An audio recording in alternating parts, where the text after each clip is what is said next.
Ladies and gentlemen, I might just get your attention again. I'm sure you'd like to keep the conversation going. And I've received some of your questions now, so I will pose them to our panel. So, on the topic of disagreeing with others respectfully, how do you engage in good conversation with others when you feel their views are dangerous? And knowing that many people nowadays are against religious views, how do you engage with others when they believe your views are threatening? Perhaps we'll throw to you first, Michael, on this one. So there's kind of two parts to that question, isn't there? I guess I first of all, I believe I can stand on my convictions. I don't have to say that all truth is the same or that there is no truth. I think I approach any conversation with the idea that there's a truth that human beings ought to strive towards. I don't pretend to know everything. That's a really key thing. I try and be as humble as possible. And the other thing is, of course, every human being has a story to tell, and every human being is pretty much worth listening to. So I guess I want to unpack that. I also want to kind of throw people off by not being a monster or a jerk. I think that's important. I might be a jerk, I don't know, but I try and hide it. But by being interested and by being courteous, I think, I mean, it sounds kind of oldie worldy, but courtesy is actually this actual sense that the other person is a worthwhile being, and so therefore I can engage with them. You know, friendship is the most powerful thing.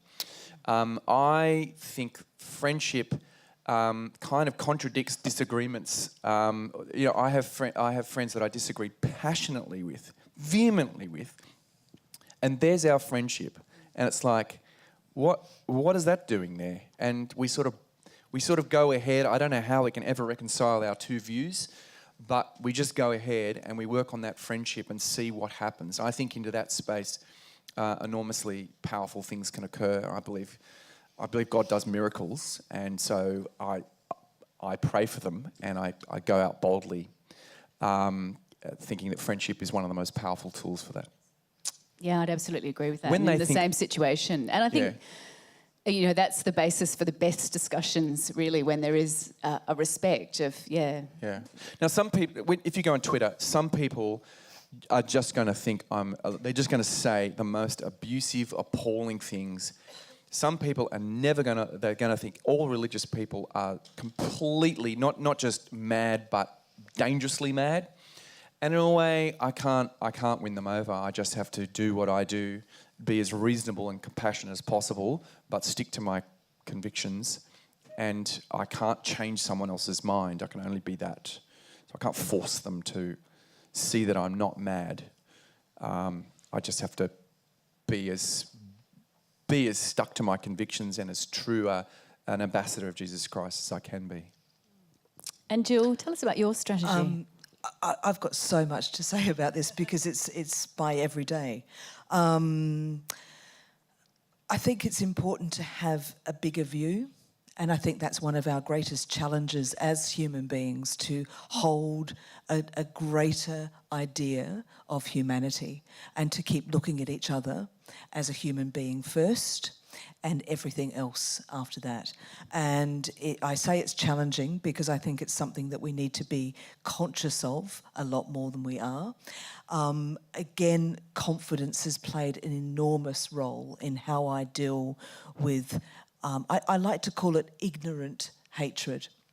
And I call it ignorant hatred because I see it as not my arrogant right, but my, I guess, valid interest in looking at where I can offer moments of an epiphany or enlightenment to eradicate part of the ignorance. And I call it ignorant hatred because I have to come back to the great teaching that the suicide bomber offered me. And that is, that morning he presumed that I was his enemy.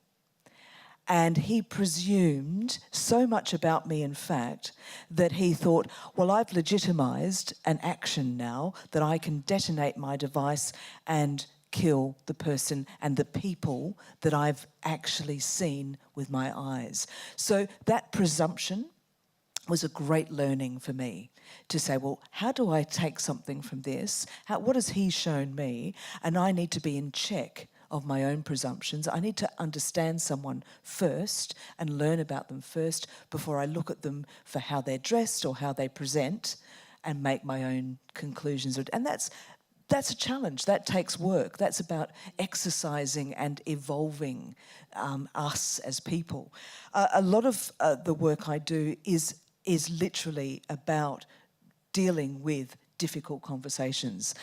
As I said, confidence has been a great thing for me. Confidence and a real sense of being shielded and wrapped in a complete love. And I never, ever, ever will talk about love in a disposable, hippie-type manner. Love, to me, has not only saved my life that day of the bombing, love has continued to save my life up until this very day, and I hope it will continue. So that is very powerful, because when you're sitting with ignorant hatred being bombarded at you, and I think also a sense of fear that comes with ignorance, being confident and feeling love enables you to listen, and it's vital to listen, because eventually the steam runs out. So if you listen long enough, whoever's talking will run out of steam, because they're waiting for the rebuttal. And when it doesn't come and you're left with a smile and it's almost saying, would you like another cup of tea before you continue? That's very disabling. For me, I also, if I need to, I use a technique where I draw the number 6. And if the number 6 is drawn in a certain way, it can also look like the number 9, depending on your perspective. So I talk about, I will sit here now, opposed to you, and I will say, that is a number 6. That is absolutely a number 6, and I am willing to die for that number 6 to prove to you that it's a 6. And then my opponent will say, of course, no, it's a 9. And then I turn the piece of paper around and I ask them to perhaps share a space where there is other versions of the truth, that we both could be right. There could be space for us both to be right. Now, let's have a levelled conversation. That's the desired point. Those conversations, depending on how tough they are, can take 6 months, can take a year, because the fear of being wrong, the fear of everything that you hold as your truth being attacked or being shown to be incorrect is almost as horrific as I guess the outcome of realising that you were wrong all along. So where is your meaning? Especially if that's been your life, believing something. Where then is your meaning? So it's a very delicate situation, again, but one that has to be met with respect, with confidence, with love, and the overriding sense that we are all human beings first. We share differences, but ultimately our commonality is what will enable us to thrive as a species. So the next question, and you've kind of answered this a bit already, can you tell us more about what your work looks like and your journey after the London bombings? As I said earlier, I didn't know it was a terrorist attack. I did know that I had a sense of a new life would be revealed to me. I didn't quite know what it was. When I awoke in hospital, I asked what had happened. And I was in a position, so I've lost most of my hearing. I was very badly burnt. I couldn't speak because both of my lungs had gone or collapsed. So I had to learn the process of being for over a period of about 4 to 6 months and onwards. And so I was writing notes. and asking what happened. And there was a reluctance to tell me because, of course, what that incident is for me is that you're never going to be involved in a terrorist attack. That will never happen. I was a professional person on my way to work. It's never going to happen. And I remember being absolutely shocked that that is what happened. And I asked to see a picture of this person because they said it's all over the news. There it is in the newspaper. I said, I want to see his face. And I was expecting to see a monster. And I saw this face of a kid, basically, a 19-year-old lad. And I just thought immediately a deep sense of pity that this is where he thought his life was best served. And how dare he not ask me and enter into a conversation. So it was a very interesting journey from that point that I absolutely knew that I had to be part of a change in our culture of how we eradicate the need for violent expression in that way for people to feel they have a purpose in life. And I never wanted anyone else to experience what I have experienced and continue to experience.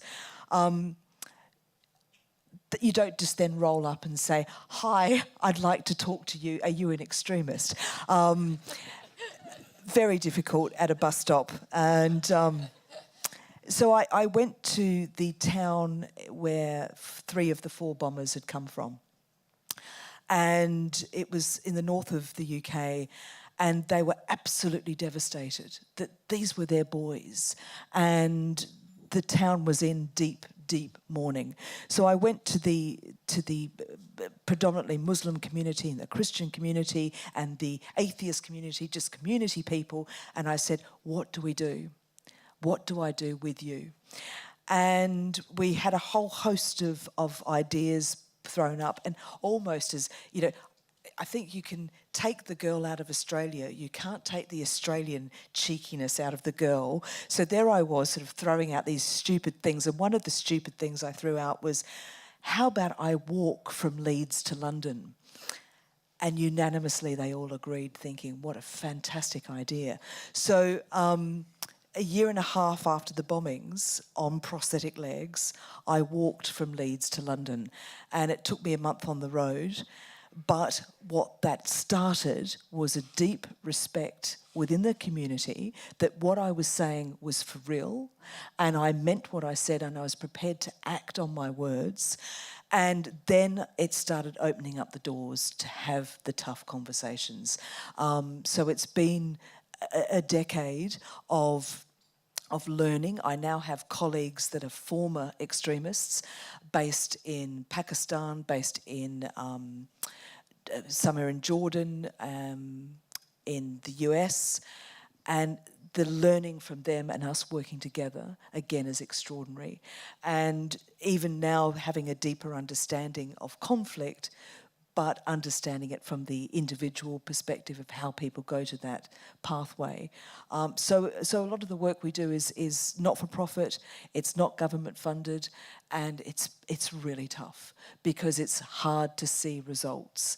The only time I think I've done well is when there hasn't been violent action in this country.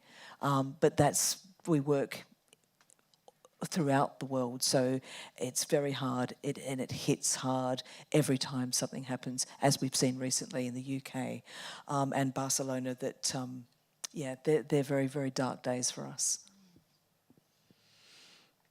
I could ask you more there, but I better go back to these questions. Gill gave a very convincing statement that no one can confidently assure you about life after death. Can Michael give a more confident response of the certainty of Christianity about life after death? It's just being polite. Well, I mean, from a Christian point of view, my point of view, and this is where I with the 6 and the 9, I kind of there are matters where I think there is just a different perspective, but I want to be able to say that to my Mormon friends, for instance, I think Mormonism is just wrong. I think it's demonstrably false, but I respect you, and I don't say so arrogantly. I want to have a conversation about why I think that. I don't think there are two compatible truths here. Likewise, I think Islam and Christianity say directly contradictory things about God, about Christ. In particular, they say completely the opposite. The Muslims say that Christ never died, and they say he's not the Son of God. And so I do want to be able to say we just disagree. We aren't going to, there is a right and a wrong here, but that doesn't mean I dehumanize you in that, or that ends the conversation. So I want to be careful about trading away the idea that there is some kind of there is truth here, and that's why I think that's why I have confidence in the resurrection as a sort of not a myth.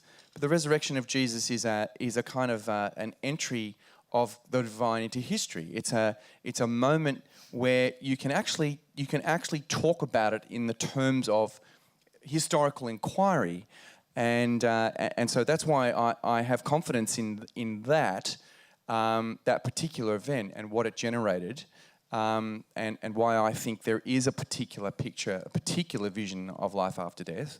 I recognise that that's my belief and that others don't share that belief, but I'm happy to speak about why I'm convinced that that's the truth, and that it is the decisive. It is a decisive and authoritative truth. Is that confident enough? Was it? I don't know. Well, having been dead. Sorry. I did say... You're the expert on this, I'm Jill. sitting next What to do you someone who think? has actually died. I think I'm trying to also model a way of doing that, which is an invitation to conversation, not just a beating of other people over the head with my point of view. I mean, I think that is the medium is the message, because again, I think what Jill has talked to us about confidence. I think my confidence doesn't come from me. It comes from believing in a God who raises the dead. So I'm from that confidence. I can speak in such a way and ought to. So why does it take suffering and tragedy to sometimes display the best in humanity?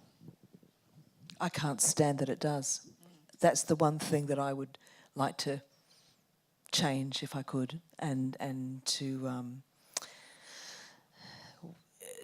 again, for me, I come back to the death conversation, because if we had a sense that we're here for this breath of time and how insignificant we are, and yet our significance is such that we can make so much difference to the people around us, to the world around us, then why are we not compelled to in the everyday rather than waiting for the tragedy? And I'm not a psychologist or an anthropologist, but if I came back again, that's exactly what I would choose to understand this question. A theological response might be that we lack gratitude, and that we don't have the eyes to see the beauty of what we have, and that comes from the good hand of the Creator. And so that when it is taken away or threatened, all of a sudden we spring to action and think, that's not how things should be, and we work. But as ordinary things go, we just don't do it. We don't recognise where it comes from, and I'm working on something at the moment for the transport network in Melbourne, and hopefully be passed on to Sydney. And that is an immediate response to the government campaign for us to be vigilant against terrorism. And that got to me, because I thought, well, how are we vigilant? What does that look like? What does that mean? Because from my own experience, the person that blew himself up on my train had a New York Yankees baseball cap on and a tracksuit and was of African origin. So who is the other? How would you know? And so as a sort of response to this, exactly based on this question, I've gone to the metro system in Victoria to say, imagine a campaign where we looked at humanity, and so the campaign's called We're All On Board. And it's just a reminder that if anything happens, whether it be a crash, a deliberate attack, whatever it may be. It might even be a stroke or a heart attack. The person next to you is your immediate lifeline. So let's just perhaps look at a different alternative where I board a train and I look at you and I say, morning. I don't need to tell you my star sign or what I'm doing, or we don't need to have a long conversation, but I acknowledge your presence. And I acknowledge your presence because if anything happens, we will be the first people to reach out. And I would love that to be our collective psyche within society rather than fear of the other. And find a doctor to sit next to. Exactly. In that way. Are you a nurse? Are you a doctor? Well, see, a specialist, perhaps? I'm an expert in martyrdom. Yes. I'm really... No. I'm really, I'll catch the next I'm really train. not hoping that I never get that sort of... do we have an expert on martyrdom on the plane? It's interesting, though, that we do it on a plane, but not necessarily on other forms of transport. Yeah. But it's rare that you go hop on a plane and you don't have eye contact with the person sitting next to you. Mm. Yeah. Do you think the tragedy... that people come together in that sense of tragedy through there's a purpose? You know, that's sort of come up a bit that, you know, with, these young people looking for a purpose. And, you know, part of having a faith is that, you know, you've been given a God-given purpose. Do you think there's any links in that? Yes, I do think so. It kind of, I think it kind of puts a purpose in front of us and a tragedy. It also emphasises our relationships. I mean, this is what Jill is saying. It kind of throws us back. It shows us that we depend on one another, and that we that community is extraordinary, and family are extraordinarily valuable gifts again. And I guess I want to hark on back to the fact that we should be like this all the time, but we don't. We seem to be desensitised to that. Our consumer society is fantastic at desensitising us to that because it wants us to envy things and be desperately unhappy so that we can buy more stuff. So envy is the kind of mode envy and unhappiness and dissatisfaction, the sort of permanent modes we live in, and not, as I say, gratitude for what we have, a sense of being blessed. We think what we have because we earned what we have, whereas a Christian perspective says, actually, what we have is from the hand of God, and we then can be we then ought to be as in our ordinary days we ought to be generous and kind. I guess it is a shame that it is tragedy that pulls that out. Jill, what did you find was the motivation for recruiters? Does it stem from power, or is there extremist religion beliefs at this level? I think it's absolutely a sense of purpose and the allure of power. Again, this looking for the answer. And if someone's providing the answer, that there is absolutely, if you want to be a martyr, then there is absolutely this place for you in the afterlife, and you will be immediately elevated to this level, and you will be given a great glory to your family, because again, that disconnection I found really extraordinary, that in places in Pakistan, for example, that families would have tablets and labels put on their doors to say, we've had the beautiful glory of our son being a martyr. And for us, the sanctity of life is everything. So to see that is the incredible disconnection of understanding what I've tried to do desperately to understand that positioning. We might do that with the war dead, though. Like if we had an Anzac in our heritage, we'd celebrate. So are we that different? I don't know. It's a big topic that's worthy of very deep discussion, I think, because the motivation of it is, again, we're looking at right, we're looking at positions of right, particularly around war and warfare in times of non-conflict, but gaining territory and power. Look, I personally, just in my own understanding and connection and experience, the the majority of the motivation hasn't been religious. It has absolutely come from a seat of wanting a meaning to life, a purpose-driven, and the promise of power at the end of it. And I must just say also just that part of what our work is desperately trying to change the narrative around this. So rather than calling this Islamic extremism and jihadis rising up, that's very glamorous to these sorts of ears that are hearing a very divisive society saying, you are the evildoers and all of us are, yes, we're in fear. So tick that box, you've won on that position, but we're going to win. But what war are we entering into? You can't have a war on terrorism. And so for me, it's the desperation of de-labelling the glamour, and I say glamour in a very sort of inverted comma way, and calling it out for what it is. So can you imagine on our, if our governments and in the media, it just said, this is a criminal action and these people are mass murderers. That is not glamorous. No one wants to be a mass murderer in a collective sort of group of that. So it's, I think there could be something in exploring this more. I like what you said, Jill, about changing the narrative, because I do think that story and our own sense of story is extremely important to our sense of identity. And I guess the problem for the secular liberal state for me is what story? All we offer is, in one sense, choose your own adventure. And I'm not very good at narrating stories. It's difficult to find a story, and so that's again where the extremist comes in of whatever stripe, the person without the kind of locating story. But then, what story is it going to be? I mean, I obviously think that the Christian story offers a story that I don't have to narrate. I kind of don't have to make it up.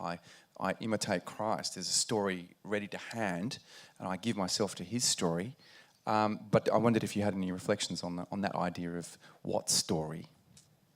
Again, I think it's an endless perspective, situation of perspective, and what we're brought up to believe, what we're lured into believing, and also what suits us in a given time of where do we find our people. And so sometimes a convenient story. So I love at the moment listening to something that doesn't quite fit, so therefore it becomes fake or fake news. And that then is a convenient story to wash away anything that you don't want to talk about, and also then creates the tribe that will go with that. So it's coming back to an earlier question of what do we rally around? Where is our hope? Where are our things that we cling to? And perhaps the power of the story, it's who is the greatest narrator. So, we're looking at the sway of a politician. Is it the politician that can stand here in glory and promise? And for a lot of people, they want that story of promise. And so I'm prepared then to overlook some misgivings because I'm believing in the story. So in that sense, I think story You're talking about Trump, aren't you? Yes. But it's a very powerful story. 1 John 4:18 says, there is no fear in love, for perfect love casts out all fear, because fear has to do with punishment. The one who fears is not made perfect in love. Comments? I know you felt you were surrounded by completely agree. Love is the most powerful thing that has completely transformed, an understanding of it has transformed my life. I mean, the interesting link is with punishment there. It's a strange word to have in there. But I think this, and we've touched on this already, the love of Christ is a love which actually produces forgiveness. It puts an end to my fear of the consequences of what I'm like, or of my own. And it gives me an extraordinary freedom to love because I've experienced the love of God. We love because God first loved us, is something John would say as well.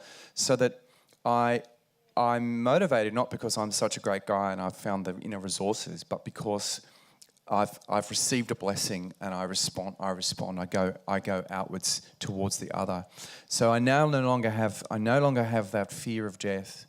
I have no longer that fear of personal disintegration, and I now have a confidence that nothing can shake. There is nothing that can get at me because the love of God holds me, and so therefore I can be actually very useful. Is my prayer. I think it's a good one. Hopefully we've inspired everybody to be more useful tonight. Thank you. Over to you, Craig. Thank you. Can you please thank our panellists and Lisa?